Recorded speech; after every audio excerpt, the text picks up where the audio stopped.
আসসালামু আলাইকুম ভাই, ভালো আছেন? আলহামদুলিল্লাহ। আপনার নামটা কি? হাবিব মোল্লা। ও, এখানে কতদিন যাবত এগুলো বিক্রি করতেছেন? 1 বছরের বেশি। 1 বছরের বেশি।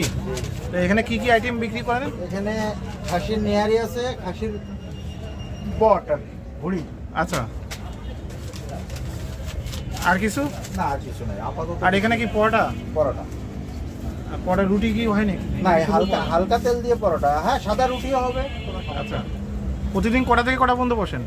বসি 3টে থেকে প্রত্যেকদিন। প্রতিদিন 3টা থেকে কটা পর্যন্ত? 3টা থেকে এই মাল যত সময় থাকে। তা আনুমানিক 9টা 10টা নাকি? ওই 9টা 10টা 10:30 এরকম। কতটুকু দেবো? তা কত কেজি ভুড়ি এখানে? এই হচ্ছে 60 টাকা প্লেট। না না, আমি বলছি যে কত কেজি ভুড়ি লাগে আপনার? আমার তো খাসির ভুড়ি, এ তো পিস কেজি হিসাবে না, পিস হিসাবে কিনতে হবে। না না না, আমি বলতেছি আপনি কেনেন মানে সর্ব সর্বনিম্ন কমসে কম 15 কেজি লাগে আমার।